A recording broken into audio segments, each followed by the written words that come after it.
So, Anarcho-Capitalism, the Pinnacle of Human Freedom and Prosperity. Introduction. And before we get into the introduction, as always, we will start the game. Today's going to be a nice, juicy one. Lots of content. Lots prepared. So I will just start to read this while I start the game. Okay, find it. Go to the game now.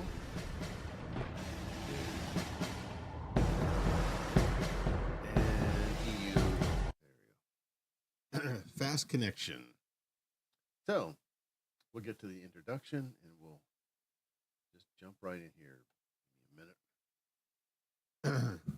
I'm going to let the bot play while I talk about this. Okay. All right. So.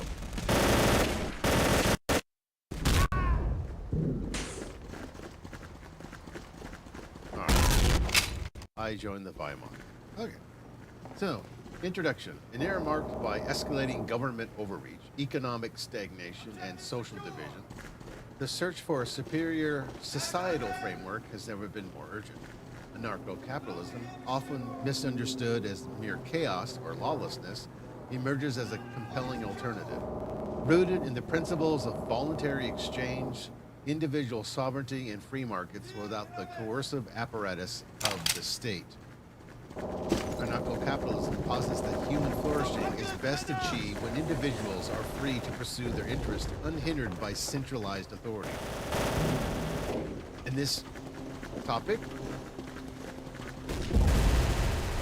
I will construct a comprehensive and convincing argument for why capitalism represents the optimal system for organizing society. I will explore its philosophical foundations, economic advantages, social benefits, and practical feasibility while addressing common criticisms. Finally, we will outline strategies to persuade others of its merit. So yeah, we'll go into some examples here, emphasizing rational discourse and empirical over the dogma. Okay, so at its core, anarcho-capitalism is not about the absence of goals, but the absence of rulers. It envisions a world where private entities, through contracts, arbitration, and market incentives,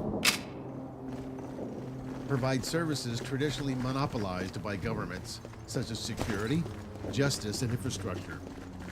So drawing from thinkers like Murray Rothbard, David Freeman, and Hans Hermann Hoppe, this ideology asserts that the state, as a monopolistic entity funded by taxation, which is theft, inherently leads to inefficiency, corruption, and infringement on personal liberty.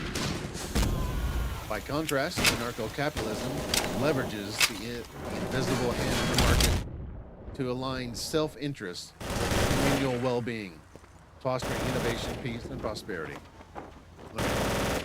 So now we'll get into the philosophical foundations which support liberty as the moral imperative. The moral case for anarcho-capitalism begins with the non-aggression principle, a cornerstone axiom that prohibits the initiation of force against others or their property. This principle, akin to the golden rule but formalized, underscores that all human interactions should be consensual.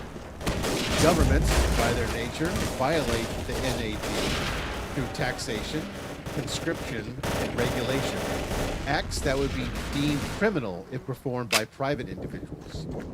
In anarcho-capitalist societies, rights are not granted by a state but are inherent to individuals, protected through private defense agencies and dispute resolution organizations. Consider the ethical superiority under state law. Resources are redistributed by force, often benefiting the politically connected at the expense of the productive. Anarcho-capitalism eliminates this injustice by ensuring that wealth is generated and exchanged voluntarily. Philosophers like Ayn Rand, whose objectivism influenced many anarcho-capitalists, argued that rational self-interest, when pursued without coercion, leads to mutual benefit. In this system, altruism is not mandated but emerges organically from trade and cooperation. The result is a society where individuals are truly free, unburdened by the moral hazard of state intervention, which often rewards parasitism over productivity.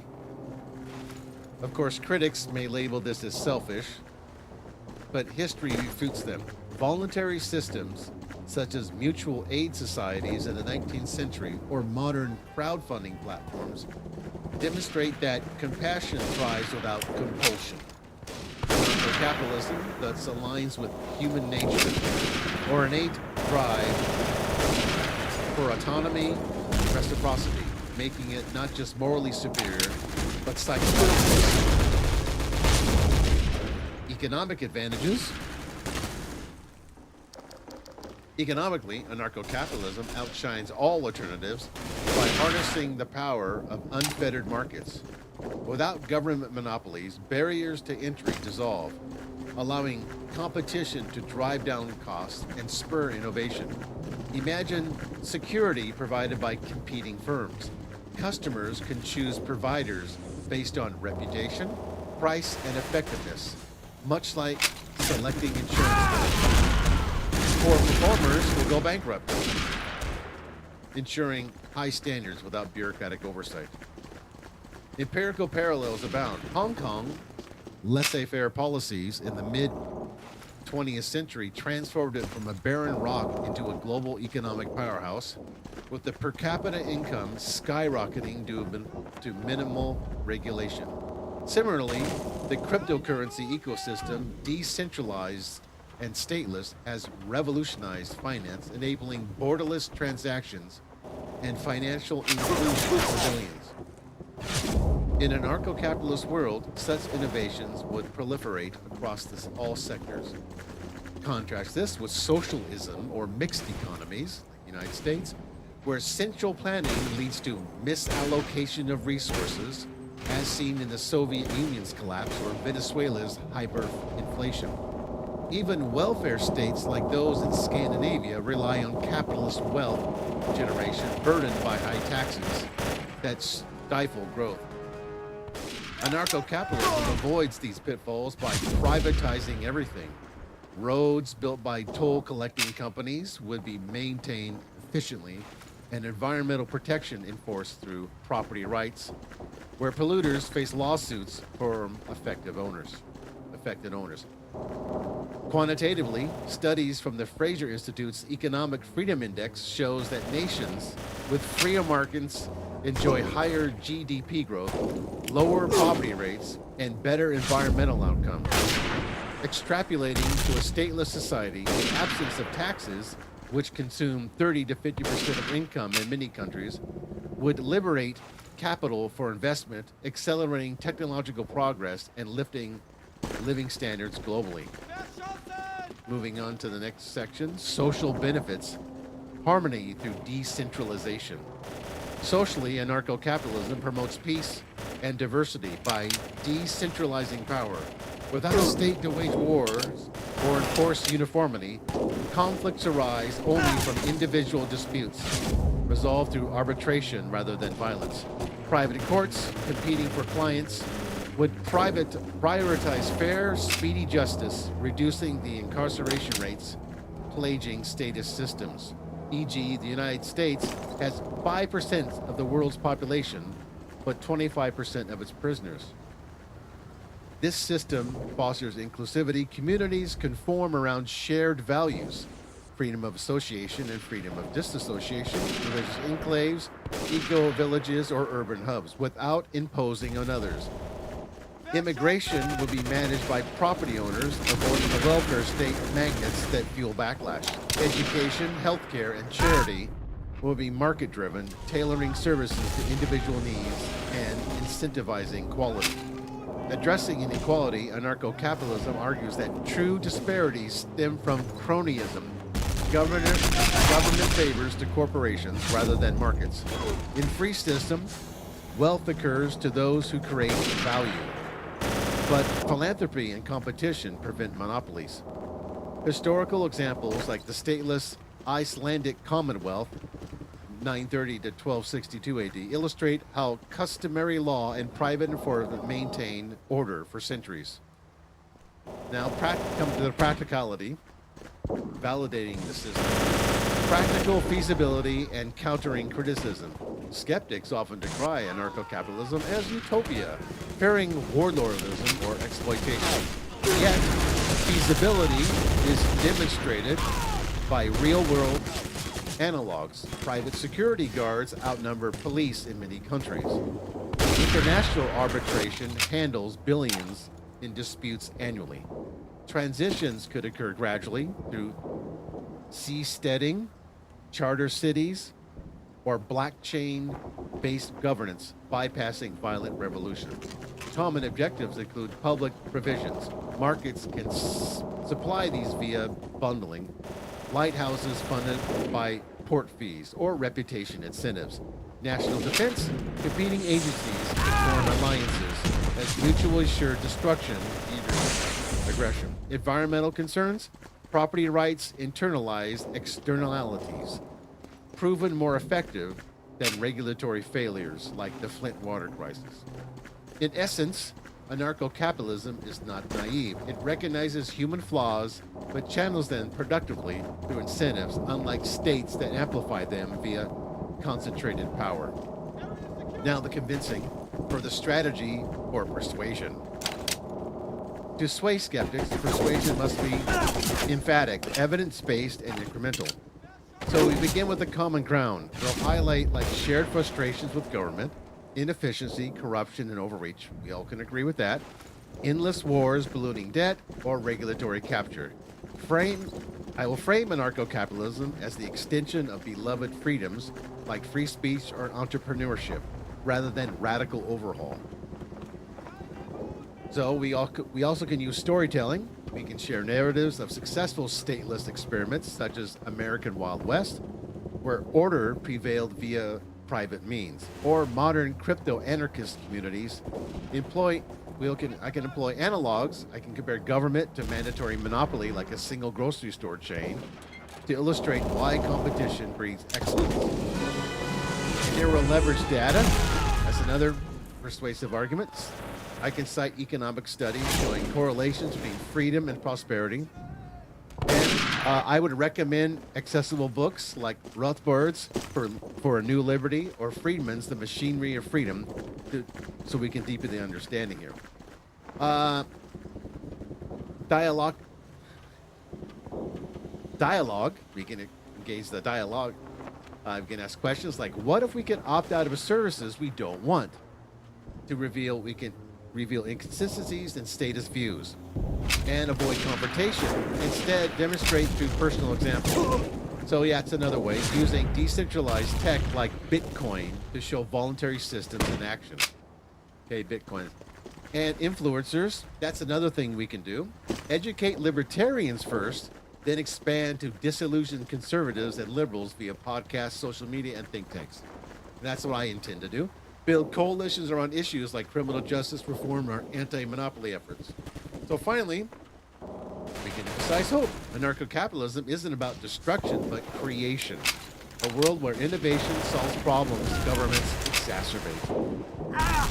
So by appealing to reason, emotion, evidence, I can inspire a paradigm shift towards liberty. So the conclusion, anarcho-capitalism stands as the apex of societal organization, merging moral integrity, economic dynamicism, and social harmony. It empowers individuals to forge their destinies, unencumbered by the state's coercive grip, leading to unprecedented prosperity, while challenging exists the pale against the failures of alternatives. Yep. By articulating this vision persuasively through facts here, stories, and dialogue, I can convince others that voluntary society is not just desirable, but inevitable. The path to freedom begins with conviction. So let's champion it together, folks. So now I'm going to elaborate more. Oh, I'm in the spectators. I always forget how to change spectator. Oh, there we go. Okay. So now I'm going to elaborate how to convince the superior. This is my convincing argument and how we convince others of the superiority of objectivism and anarcho-capitalism. So here's effective strategies and moral defense. The introduction, we kind of covered this already, so I don't want to repeat this again.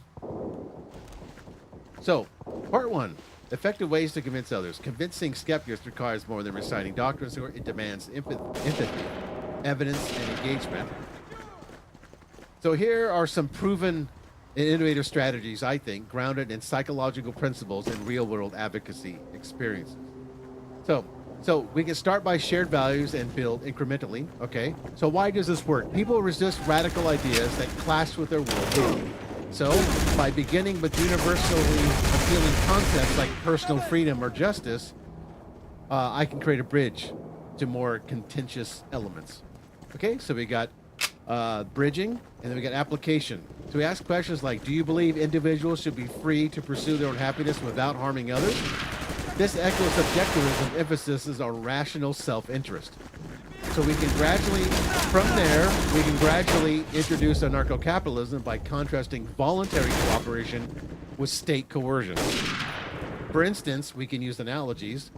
Just as you wouldn't force a neighbor to fund your hobby, why force them to fund government programs via taxes? Right. And another one, we got bridge building, we got application, I got enhancement.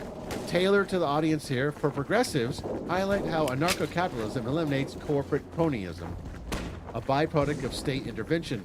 For conservatives here, emphasize moral absolutism and the rejection of relativism and objectivism. Right, that's an important one. I think we should emphasize that one more.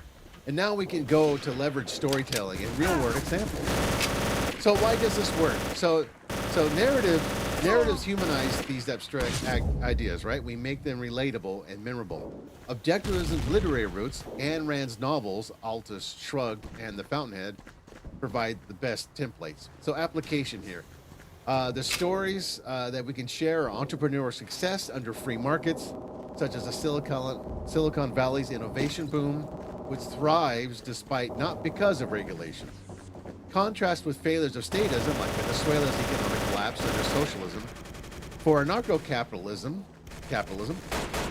I can point to historical precedents like the medieval Iceland stateless legal system or modern private arbitration in international trade. Okay, private arbitration in international trade, that's an important one. So enhancement, we can enhance it using media.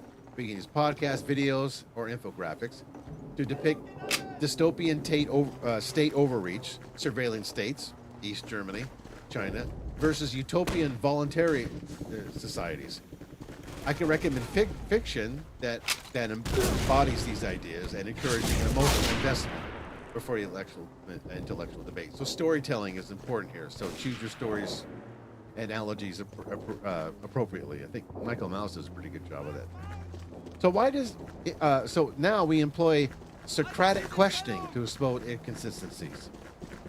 So this is important that you can use this application. Why does it work? Rather than just lecturing, or we can guide others to discover flaws in their beliefs, fostering self-conviction, right? Application. We can probe the status assumptions like, if government is necessary for roads, why do private companies build better highways and a toll system? Or, if rights come from society, can society revoke them arbitrarily? This aligns with the objectivism's rational epistemology, forcing reliance on evidence over emotion. Okay, so now we have enhancement. So like in group settings, for example, if you're in a party or something, or in a group setting, we can facilitate debates where participants defend opposing views, often leading them to concede objectivist points. So you can go to like online forums or social media threads can amplify this. Liquid Zulu, I recommend, or Michael Malice too, but avoid echo chambers. Engage diverse audiences. Yeah. Okay, so now number 4, we can provide empirical evidence and counter misconceptions. Why it works. So skepticism often dismisses these ideologies as utopian and heartless. However, the data refutes this, showing correlations between economic freedom and prosperity. The application, we can cite indices like the Heritage Foundation Index of Economic Freedom, where freer economies, Singapore, Switzerland, outperform regulated ones in wealth, innovation, and even social mobility. So we can address the myths Objectivism isn't selfish in the vulgar sense, but promotes benevolence through voluntary trade. Anarcho-capitalism isn't chaos, but ordered by market incentives, as seen in private security firms outperforming police in efficiency. Enhancement. So we can use tools like economics simulations or apps that model the free markets, allowing interactive exploration. Of course, for deeper engagement, I could recommend scholarly works like Rand's The Virtue of Selfishness. That's a really good book. And Rothbard's For a New Liberty. Yeah, the Ayn Rand book, The Virtue of Selfishness, I recommend that one. That's a good start. And number 5 here, this is a good one, foster community and long-term engagement. Isolation breeds doubt, community reinforces belief through shared experiences. So the application of this, we can build or join groups like objectivist societies or libertarian meetups, host reading circles or workshops on moral philosophy, where we're using objectivism as a moral defense. Online, create content series debunking status fallacies. That's what we're here for. Or you can create videos like I'm doing. So the enhancement here, I can encourage personal application, advise starting small business or using cryptocurrencies to experience voluntary exchange firsthand. This live philosophy submits conviction. So hopefully these strategies emphasize patience and respect, avoiding alienation. Remember, objectivism rejects force. Persuasion must be voluntary. So now we go to the crux of it, and I've talked about this before. So part 2 here, a moral defense of objectivism and anarcho-capitalism. At its core, the superiority of this system lies in the moral foundation, a rational ethics that upholds human life as the ultimate value. Unlike relativist or altruistic systems, it offers a complete, integrated framework for living. So the philosophical pillars here are important. Remember 3 of them: reason, rights, and reality. Okay, objectivism begins with the metaphysics and epistemology. Reality exists independently of consciousness, contrary to subjectivism, and reason is our sole means of perceiving it, contra mysticism or skepticism. For this, ethics derived, man's life requires productive work and rational action, making selfishness properly understood as pursuing one's long-term rational interests, virtues. Anarcho-capitalism applies this politically, since initiation of force contradicts reason. It substitutes violence for voluntary persuasion.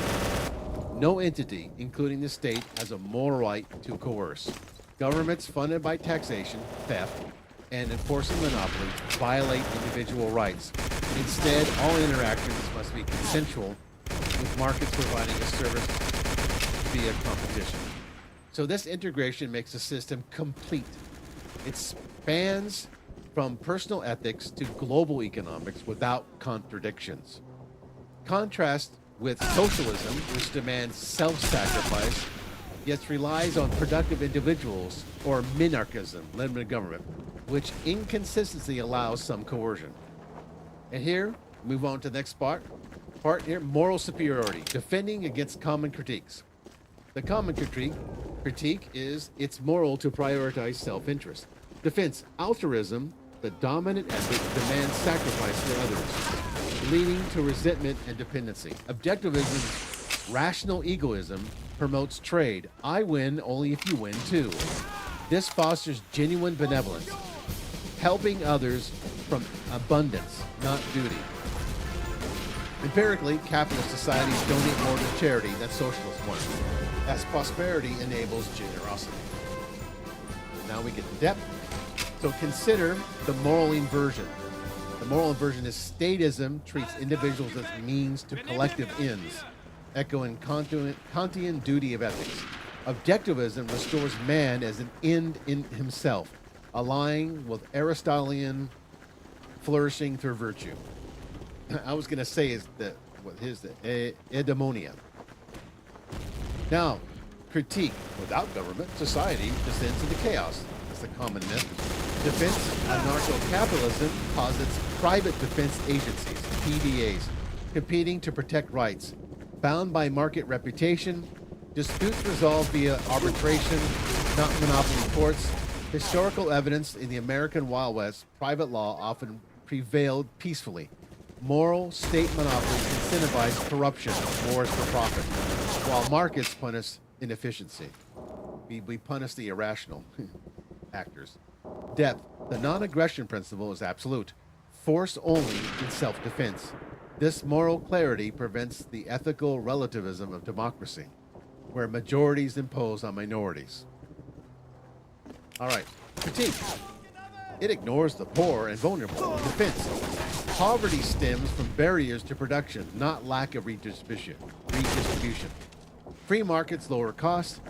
Technology democratizing access and creates jobs. Welfare states trap people in dependency, eroding self-esteem, a moral harm. Objectivism advocates voluntary charity, preserving dignity. In depth here, true compassion requires respecting autonomy, forcing help via taxes in paternalistic aggression, contradicting human agency. Anarcho-Capitalism societies would innovate solutions like mutual aid societies, far superior to bureaucratic failures. Critique. It's incomplete without addressing environmental or global issues. The defense. Property rights solve externalities. Polluters face lawsuits. Incentivizing clean tech. Global trade, unhindered by tariffs, promotes peace. As per Comden's free trade is the best peacemaker. Objectivism's long-range thinking ensures sustainability through rational planning. Depth. Statism exacerbates problems. Subsidies distorting markets. The system's completeness lies in its universality, applicable to all humans as rights are inalienable. Why is it the best system? Best implies objective criteria. Does it promote human flourishing? Metrics like life expectancy, innovation, and happiness correlate with freedom, per the Fraser Institute data. Morally, it alone integrates reason, purpose, and self-esteem. Rand's three supreme values: reason, purpose, and self-esteem. Alternatives fragment. Communism sacrifices the individual. Fascism, reason, religion, reality. Incompleteness plagues rivals. Democracy lacks moral limits. Welfare states economic sustainability. Objectivism, anarcho-capitalism, is self-consistent. From axiom existence exists to application free market. Now the conclusion. Towards a rational society. So, my job here is to convince others demands not dogma, but demonstration. Live these principles, showing their efficacy in personal success and harmonious relationships. The moral defense rests on human nature. Rational beings thrive in freedom, not chains. So ultimately, this system triumph lies in the appeal to the best in us, the quest for truth, achievement, and justice. By employing thoughtful strategies and unwavering moral clarity, advocates can illuminate a path toward a world where individuals abound, create unprecedented value. As Ayn Rand wrote, the question isn't who is going to let me, it's who's going to stop me. In an anarcho-capitalist objectivist society, the answer is no one. Okay, that is the conclusion. That was today's topic. So I hope that was helpful, and now we're going on to the game. So let's go on here, and let me see if my friend is around. Don't switch, and of course he's not around. Let me see if he's on the other server here. So if you want to know about more of the convincing arguments that I've gone through already, you can go back and watch the video again. I'm going to continue to make videos like this, maybe explore in depth some of these strategies more. But yeah, it's one thing to complain about, but it's another is to be more active in it. So it's good to like get on X. I like to get on X. Let's see, where's my X? I like to stay there and engage people. Okay. I'll check that later. All right. So that was a pretty thoughtful discussion there, and I hope it was helpful for all of you. And please feel free to make comments or anything like to add, maybe other strategies. Those are good strategies to work with. I'm going to cover some more of those in detail. Maybe make a separate video. We'll see. All right.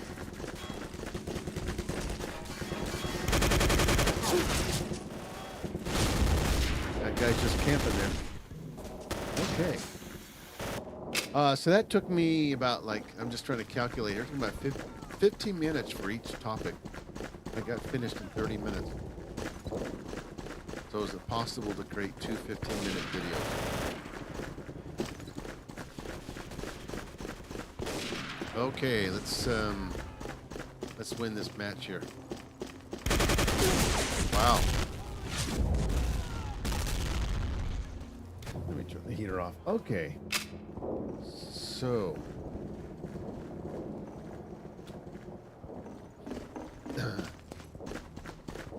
here we go. So the main thing is to validate the strategy, right? And always use a moral defense. And that's why objectivism combined with anarcho-capitalism is the best complete system. Because it has a nice, the philosophy of objectivism is best suited for anarcho-capitalism. I mean, heck, in the books, Ayn Rand and Leonard Peikoff's books, they make the case for anarcho-capitalism, but yet they were against it. That's because the closed objectivists, the open objectivists seem to be leaning, they're not leaning, they are going towards, yeah, this is a complete system.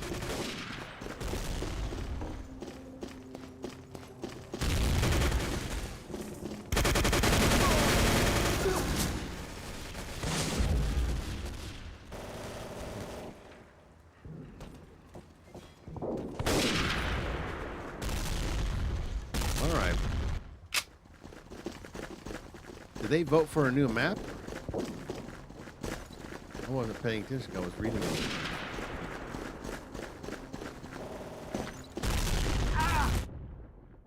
Let's see if my friend shows up. Like last week.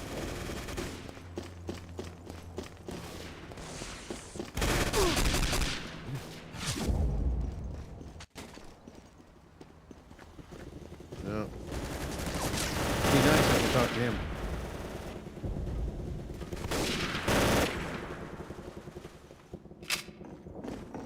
I had some good examples there. It didn't show up. I have some good examples of storytelling.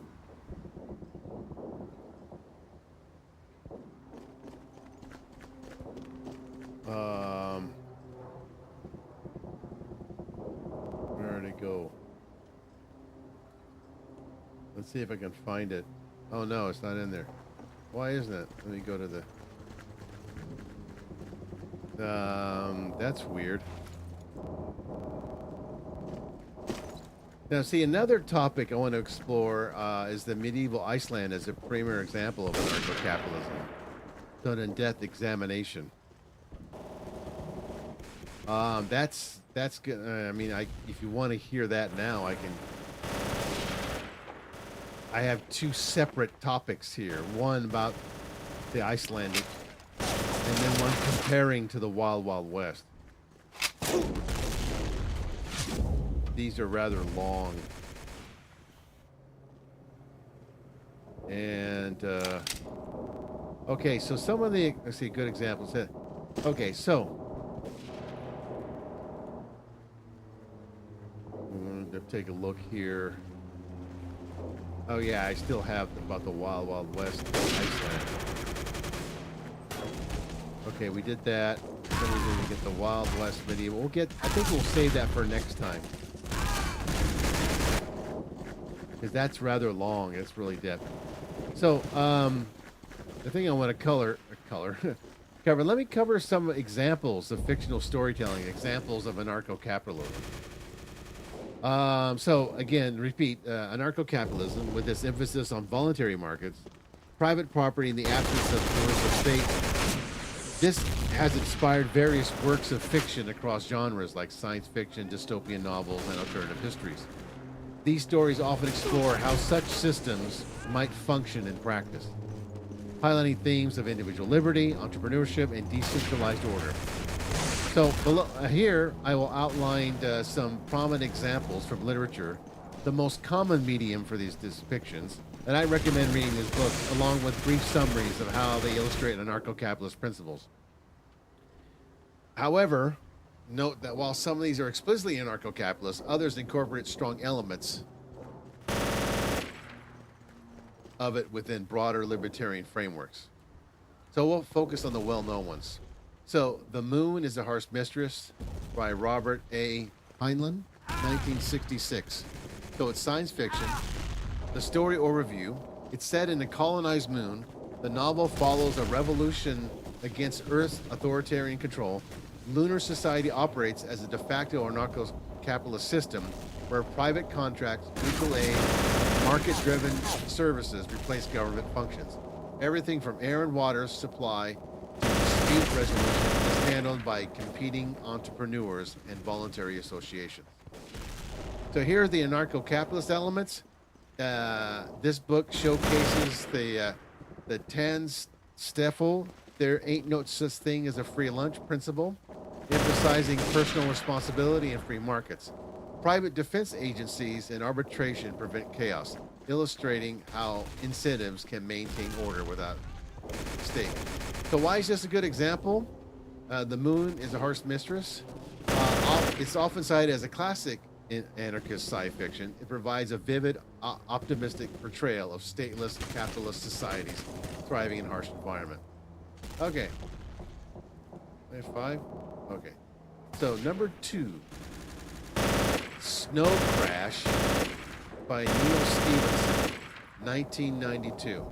So the genre is cyberpunk science fiction. So the story overview, in a near future America, the federal government has collapsed, replaced by sovereign corporate franchises, gated communities, and private enclaves.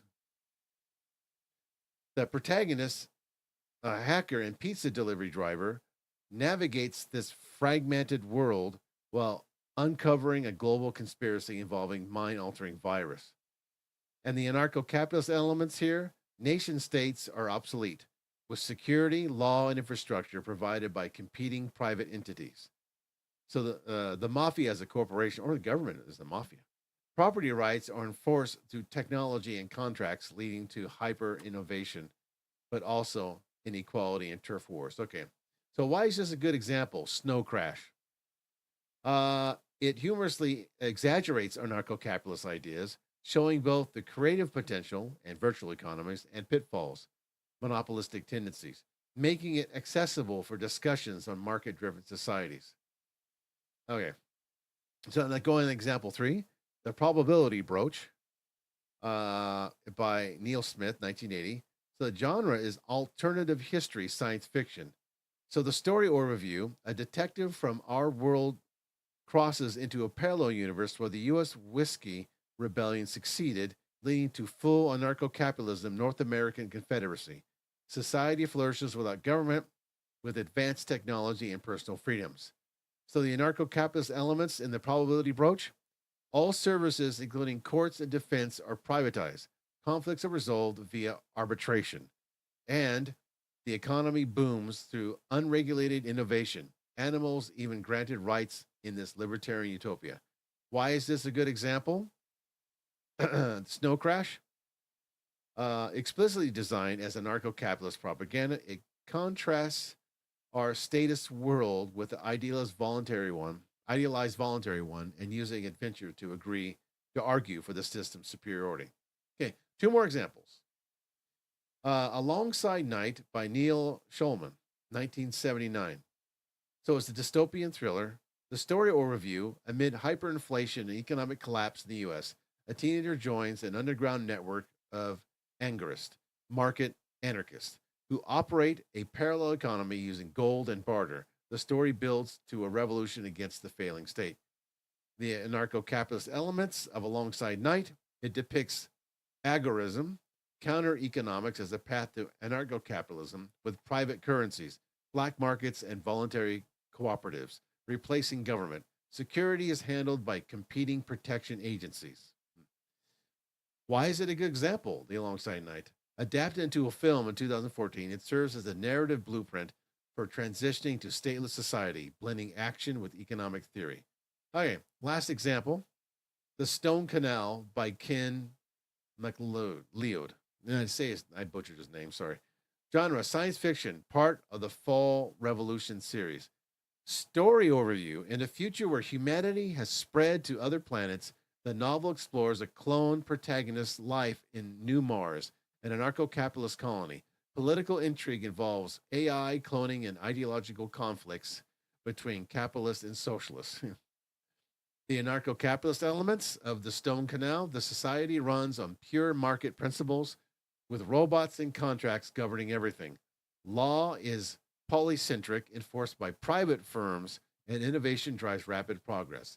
Why is the Stone Canal a good example? Well, it provides a nuanced view showing anarcho capitalists coexisting and clashing with other systems, appealing to readers' interest in ideological depth. There's some other good examples, kind of. One of the best ones, additional notes and more broader examples here, ties to objectivism. If objective, in Ayn Rand's objectivism, which influences many anarcho capitalists. So consider Altus Shrug, of course, by Ayn Rand.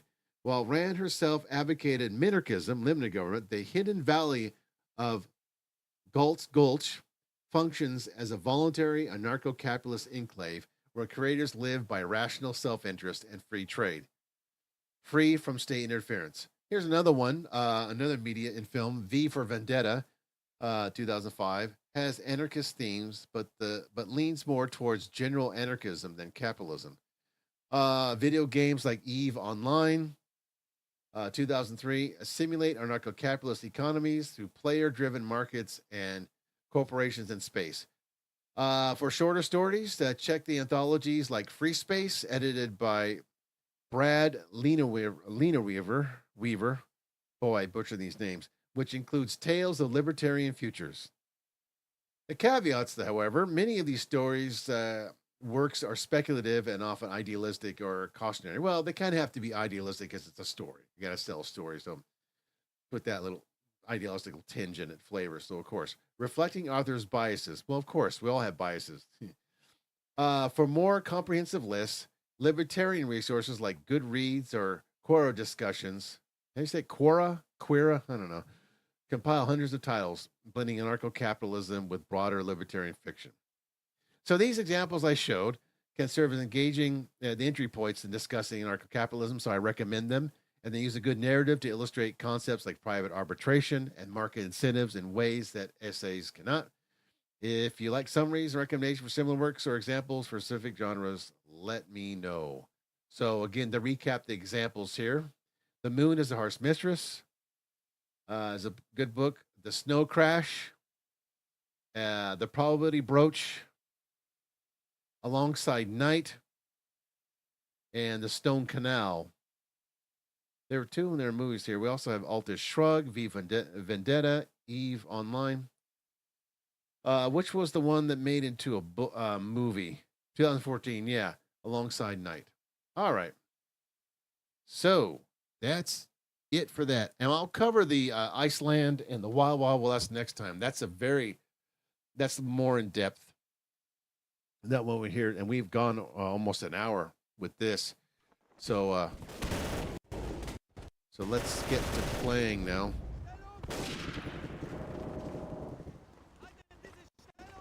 I don't know if he's going to show up. If he doesn't show up in the next hour. Last Friday, he showed up.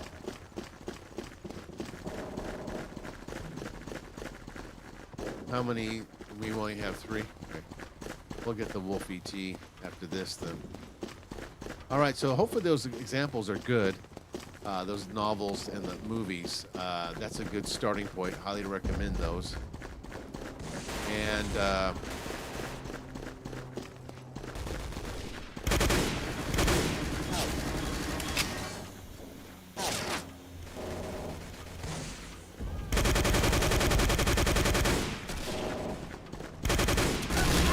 I got antlers. So we'll save the Iceland and the Wild Wild West for next time. These are big topics. And of course, we'll be covering a lot of these points that I've made in these topics more in depth as we go along. continue to do this and find other world war examples or books or films. And maybe I can point you into the direction of some people that are already doing this. Like Liquid Zoo would be an example. Michael Malice would be another good example, and others. I think if you follow them and follow the other,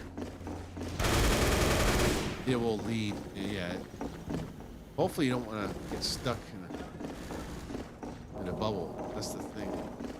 Don't want to be in the bubble. Whoa! So if you want to know more about this topic, stay tuned, of course, and go rewatch the beginning of the video, and then feel free to make comments, maybe to add some criticism.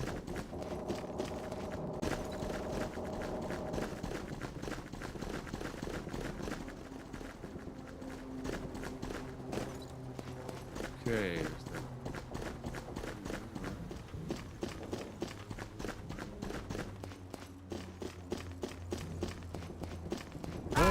Going over how man that has big splash damage.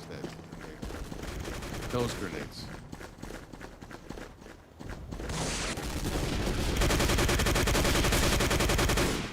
Seriously?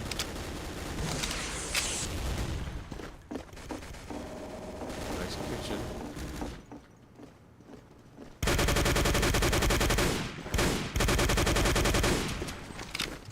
Where's the flag? Oh! Avalanche. I vote Avalanche. I'm thinking Avalanche for 4PT. Alrighty then.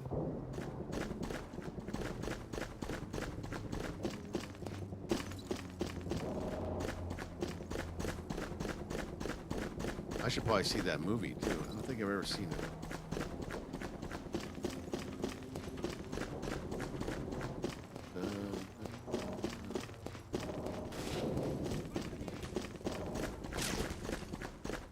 Okay, I don't know what we're doing here, folks.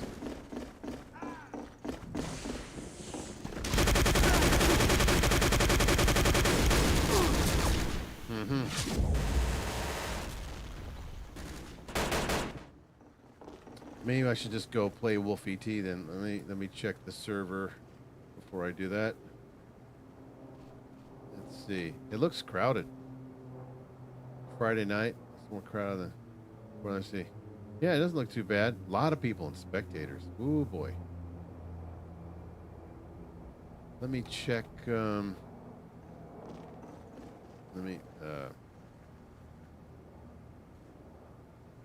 Let's check the FA2 one. Okay, well, I guess we can go play Wolf ET then. Let me try to make it down and see if I can capture the flag, capture the territory just one last time, and then go play Wolf ET.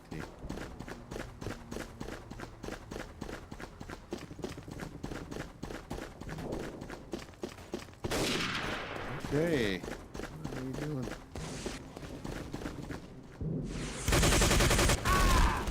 Oh. Okay, well, let's go play Wolf ET now. There's Moon is the Harsh Mistress. That's not the actual cover of the book, though. Okay, Wolf ET. Play a little of that. Call it a night. And then stay tuned for the other stream. We'll host the model building stream. I'm still doing the Z Gundam high grade models, but I want to move on to master grade or perfect grade. So let's see. This is very crowded server, so let's go over there. Switch to the server list. All right. Special delivery. Let's see. Okay. I don't think Alan is showing up. Do I need to be? Let me turn this up.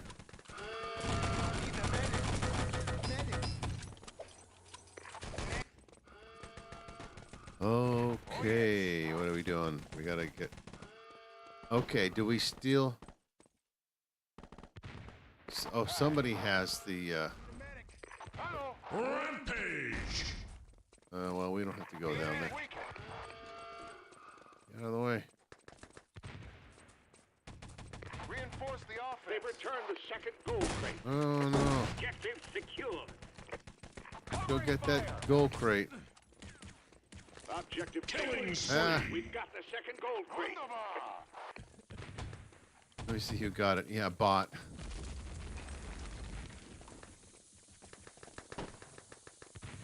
Objective taken.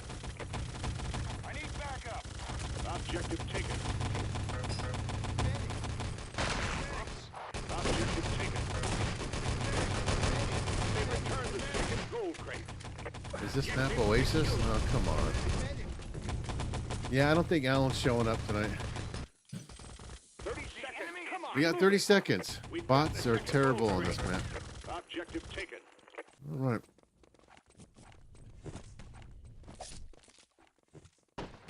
Objective taken. Invader being stupid again. Objective secure. They've returned the second gold crate. Nah, we're not going to win this one. We've got the second gold crate. Objective taken. Okay. Oh, no. Fuel dump. Jeez, really?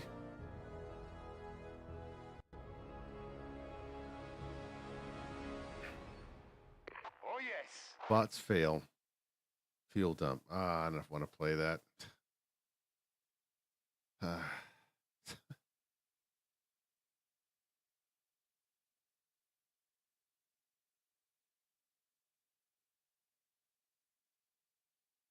All right.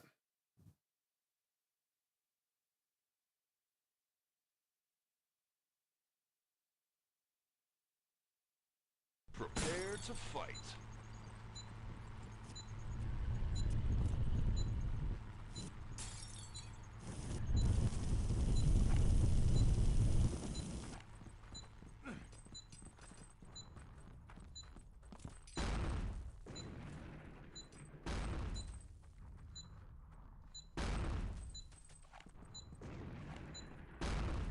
First blood.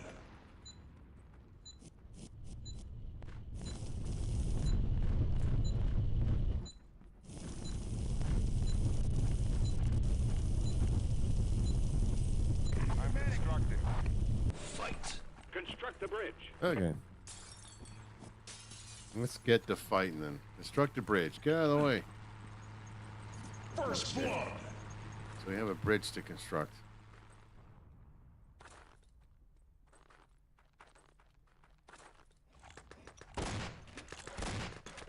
They've constructed a command post. We need an engineer.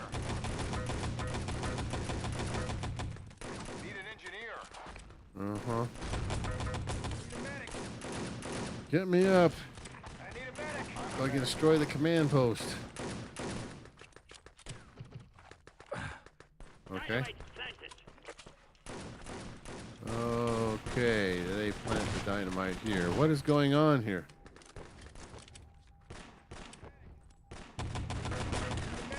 Need an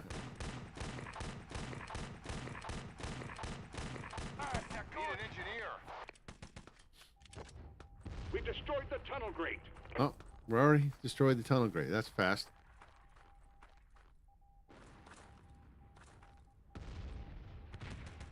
All right, tap out.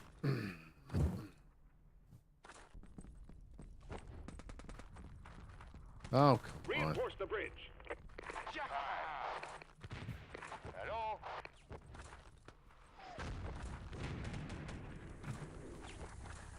Killing spree. Over the bridge. Okay, we got the tank. Reinforced. I'll just stay in between these bots here. The enemy's weakened. Great shot. Destroyed the depot defenses. What? Killing spree. Yes. Artillery. They've damaged the tank.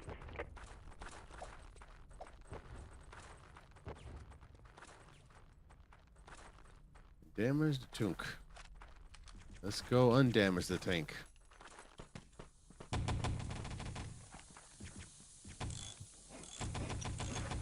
We've repaired the tank.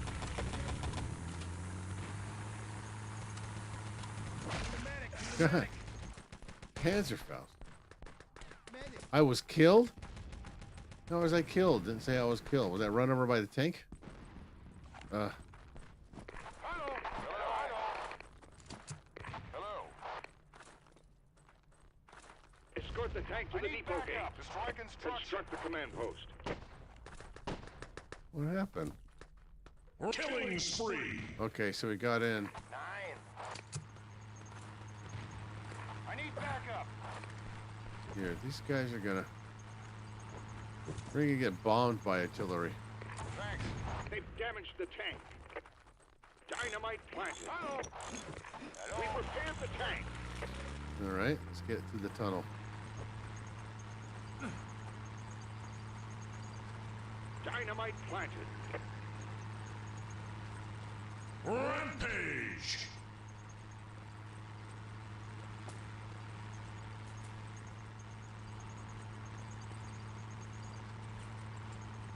Let's go.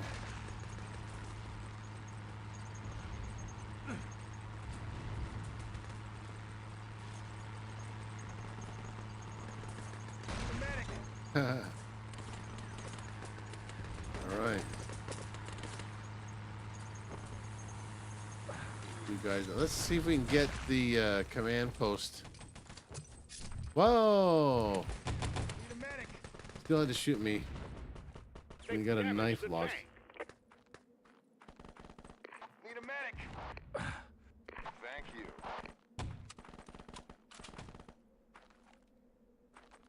What? Up. Whoa! We've repaired the tank. Damn it! We're spawning down here. Killing spree. No problem.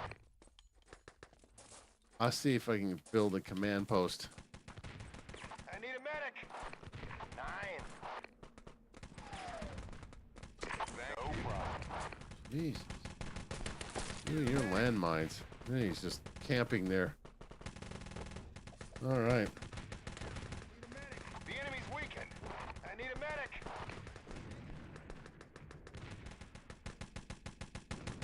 Killing spree. Dynamite the fuel dump. Escort the tank to the rear of the depot. The enemy is weakened. Attack! They've damaged the tank. Landmine spotted. Check your command map. All right. Killing spree. Okay. Killing spree. See if I can do it without getting hit by a We've landmine. repaired What? the tank. Damn it!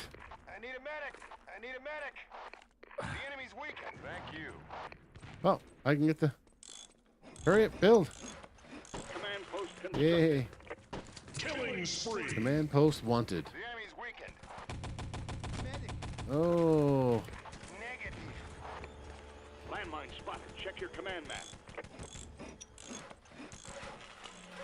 Okay, where the hell is the... There's the tank. Why does it go through there? I need a medic. They damaged the tank. Oh. Landmine spotted. Check your command map. We've repaired the tank. Yeah. I'm not good with that weapon.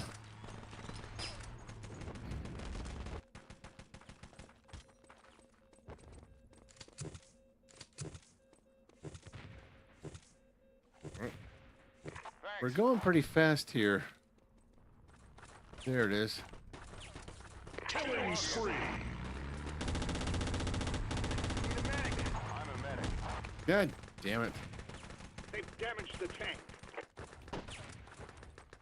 Great shot. We've repaired the tank. Okay.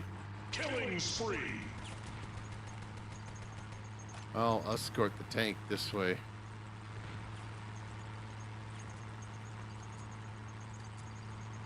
He's gonna get me with the Panzerfaust, isn't he? Killing spree! Killing spree! All right, let's go.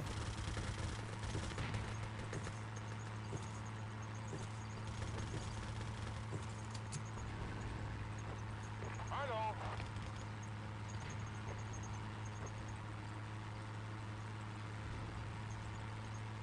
Okay. So far, so good. Rampage!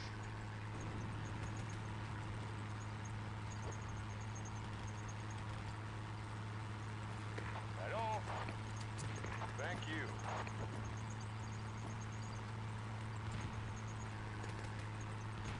Rampage! All right, we'll blow the side entrance.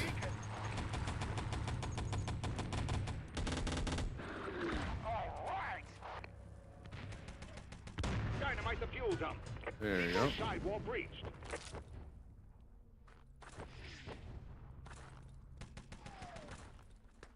They've damaged the tank. What? Nice. Need a medic. Rampage! Great shot. Killing spree!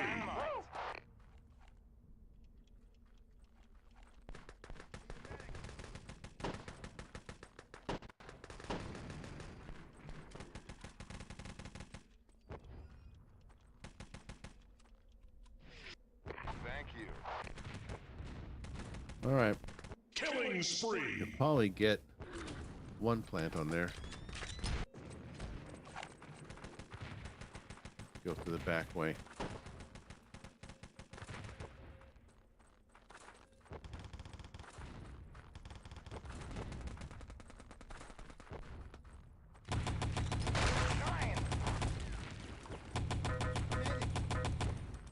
There you go. Poor old Pete.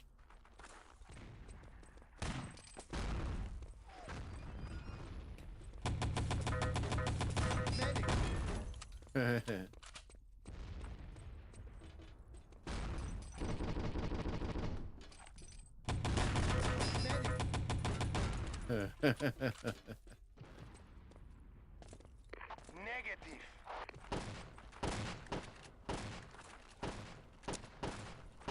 Uh-huh, right. Dynamite planted. No. Hello. Landmine spotted. Check your command map. Landmine spotted. Check your command map. Landmine spotted. Check your command map. Pinnacle or ops to get in Landmine there. spotted. Check your command map.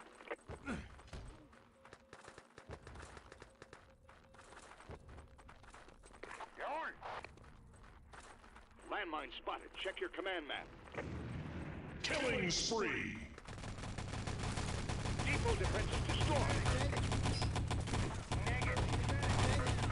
Landmine spotted. Check your command Damn map. you. Get me up. Need a medic. Destroyed the depot defense. Damn, too many. Reinforce the offense. Landmine spotted. Check your command map.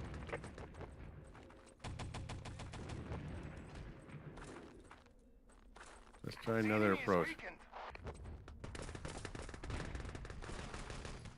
Dominating! Ah, who was that? Check your Oh, command map. Landmine spotted. just Check your command map. Invade-trons just camping there.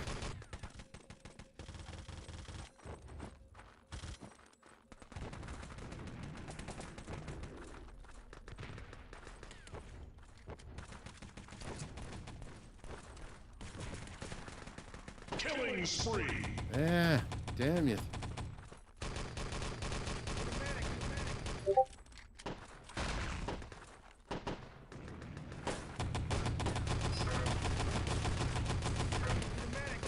Uh-huh. Well, let's see. That's Landmine about it spotted. then. Check your command map. The enemy is weakened. Hello. Let's call that a night then. So yeah, I will next week. We'll go through the Iceland and well, the Wild Wild West comparison. That's just as much as depth. So that should go for an hour again. All right, peace out, everyone, and see you for the model build.